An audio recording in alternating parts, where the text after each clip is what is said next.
नमस्कार मित्रों। 1 जनवरी 2024, जी हाँ, लीप ईयर 2024 की शुरुआत हो गई है।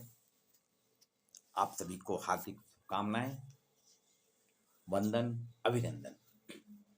1 जनवरी से शुरुआत होती है साल की।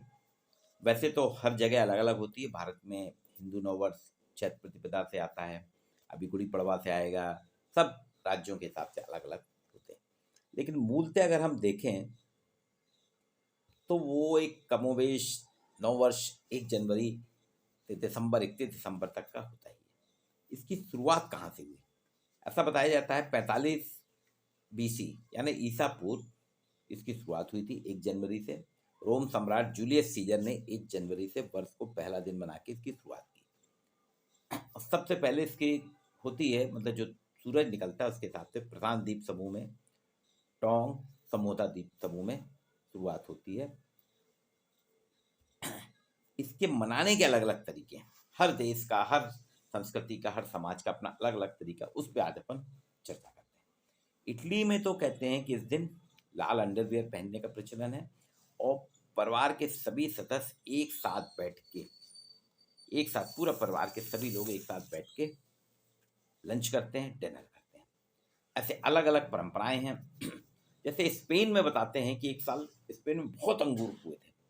वहाँ 1909 की शुरुआत है। वहाँ पे राजा ने कहा कि अब अंगूर खराब ना हो, बहुत फसल हुई थी, तो राजा ने कहा जश्न मनाते हैं और कहा हर आदमी को एक बार में 12 अंगूर खाना पड़ेंगे। उससे चालू हो गई 1 जनवरी को स्पेन में 12 अंगूर हर आदमी खा के एक परंपरा के रूप में नया साल मनाता है।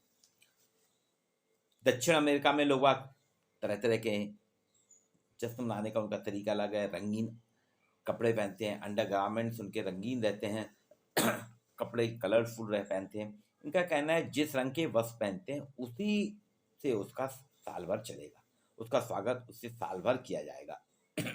जैसे अगर आप लाल रंग पहनते हैं तो आपको लाल रंग पहनने से आपको सुख शांति के लिए सफ़ेद रंग रहेगा। लाल रंग अगर प्यार करना चाहते हैं साल भर किसी से तो लाल रंग पहनिए, सुख शांति चाहते हैं सफ़ेद रंग पहनिए। डेनमार्क में कहते हैं कि घर के जो मेन दरवाज़ा रहता है उसके बाहर लोग बाग अपने अड़ोस पड़ोस में ना टूटे प्लेट चम्मच फेंक देते हैं।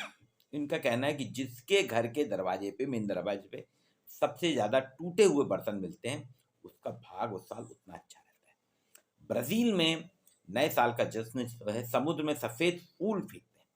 समुद्र में ब्राज़ील में जाते हैं लोग वहाँ सफ़ेद फूल फेंकते हैं। कुछ लोग परफ्यूम भी फेंक देते हैं, ज्वेलरी फेंक देते हैं, लिपस्टिक फेंक देते हैं, कंघी फेंक देते हैं। वो कहते हैं कि हमने देवी जो है, समुद्र की देवी एमनाजा को नए साल में भेंट दी है, अर्पण किया है। और उनका कहना है कि देवी माता हमारी साल भर की हमारी इच्छाओं को, कामनाओं को पूरा करेगी। स्कॉटलैंड में लोग वहाँ इंतजार करते हैं कि उनके घर में कोई मेहमान आए। उनका कहना है अगर मेहमान लंबा और सुंदर होता है तो उसे खुशकिस्मत माना जाता है। और कहते हैं ये मेहमान आता है तो मेहमान अपने साथ पूरे साल भर में हमारे जश्न मनाने के लिए खुशियों के साथ में लेके आता है, खूबियां लेके आता है, हमारा साल अच्छा रहता है। ऐसे मिस्रवासी कहते हैं नए साल में नाच गाकर, प्राचीन काल में मिस्र के लोग नाच गाकर नया साल मनाते थे और वहाँ तो ये उत्सव 1 माह चलाते हैं पूरे। उनका कहना है कि 1 माह चलाने से पूरा साल हमारा अच्छा जाता है। जापानी अपने घर के दरवाजे पे रस्सा लटकाते हैं। उनका कहना है कि इससे बुरी आत्माएं, रस्सा लटकाने से बुरी आत्माएं जो हैं घर में प्रवेश नहीं कर पाती, वो रस्सा उनको रोक लेता है। वियतनाम में कहते हैं भगवान हर घर में रहते हैं, इसलिए उनका कहना है स्वर्ग की ओर प्रस्थान करते हैं। नए साल में वो स्वर्ग जाते हैं, फिर हम लोग के लिए ले आते हैं। पर्शियन नए साल में पूर्व दिशा में थाली लेके, पूर्व दिशा में थाली लेके गेहूं और दाने ले जाते हैं, गेहूं जौ के, उसको उगाते हैं। उनका मानता है कि बढ़ता हुआ पौधा, जैसे जैसे पौधा बढ़ेगा उनके जीवन में सुंदरता की शुरुआत होगी, भाग उनका उठेगा। रोम के लोगों का ऐसा मानना है भगवान के 2 सिर होते हैं, दोनों सिरों से पुराने साल और नए साल पे नजर रखते हैं। वो एक सिर उनका पुराने साल पे नजर रखता है, एक सिर नए साल पे नजर रखता है। इसलिए प्राचीन काल से आ रहा है।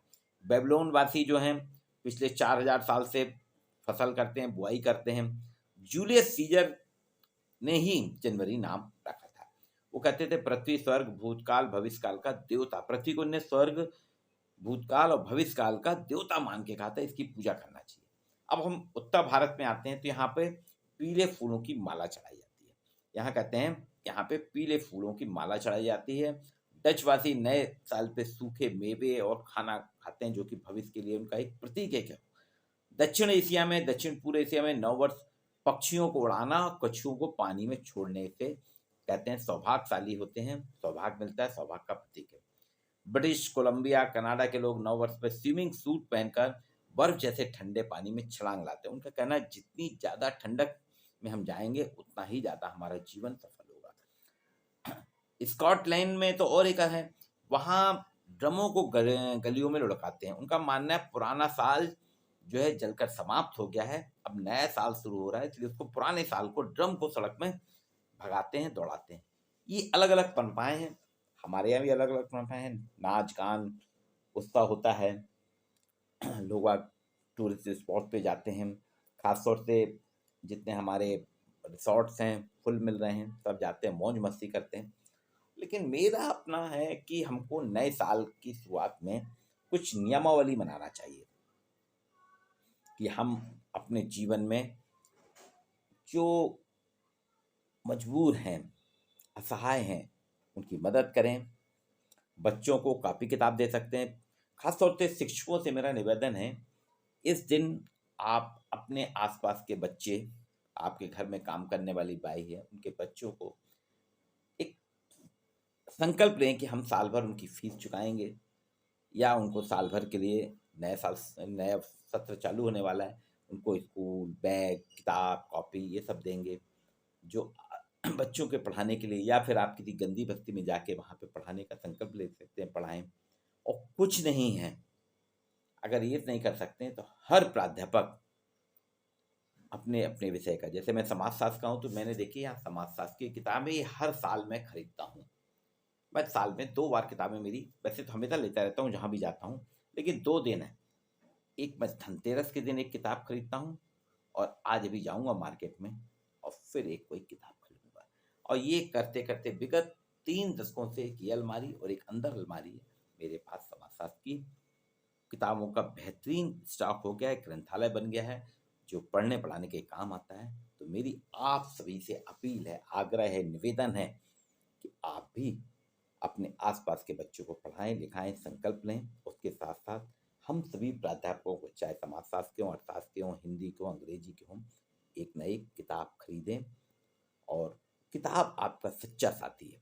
अगर आप भगवान को देखना चाहते हैं तो जिस घर में पुस्तकें होती हैं वहाँ माँ सरस्वती निवास करती है, भगवान निवास करता है। पुनः आप सभी को नववर्ष की हार्दिक शुभकामनाएं।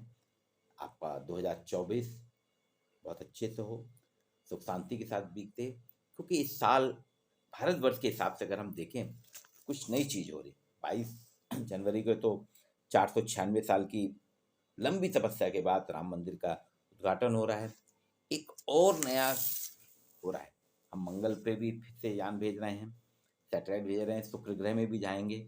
और रिजर्व बैंक एक शुरुआत कर रही है, सेंट्रल बैंक डिजिटल करेंसी, ये CBDC है, CBDC इसकी शुरुआत हो रही है, अभी वर्ल्ड में कहीं नहीं हुई, भारत में शुरुआत कर रहे हैं। इसमें क्या होगा, प्ले स्टोर से आपको अपने मोबाइल में करेंसी रखने के लिए एक CBDC करके एक ऐप डाउनलोड करना पड़ेगा। उसमें आपको या तो आप बैंक में भी जा सकते हैं, बैंक से ट्रांसफर कराइए पैसा, आपको 100 का नोट, 500 का नोट, 10 का नोट, 20, 5 रहते हैं। तो अभी जो हम UPI की तरह से इस्तेमाल करेंगे, लेकिन UPI से थोड़ा अलग है। UPI में तो क्या है कि आप जो पेमेंट करते हैं वो बैंक जाता है, बैंक फिर आपका करता है, उसमें 1 मिनट से लेके कम से कम आधे घंटे कभी कभी लग जाता है। लेकिन इसमें क्या, आपके डिजिटल लॉकर रहेगा, डिजिटल बैंक रहेगा, डिजिटल अकाउंट रहेगा, CBDC का सेंट्रल बैंक डिजिटल करेंसी, उसमें वो करेंसी रहेगी, आपको जहाँ देना है 10, 20, 50, 100 जो भी है आप वो दे देंगे तो उसके अकाउंट में चला जाएगा, तत्काल जाएगा। इसमें धोखाधड़ी के भी चांस कम है क्योंकि फास्ट रहेगा, ये सेकंडों में काम करेगा, जबकि वहाँ मिनट लगते हैं, मिनट से आधा घंटा तक लग जाता है UPI में, थोड़ा सिक्योर है। तो ये नोट छापने का मतलब डिजिटल नोट छापे जाएंगे, आपके जो कागज वाले हैं वो करेंसी कम होगी, गलने कटने फटने की ये 2-3 शुरुआतें हो रही हैं।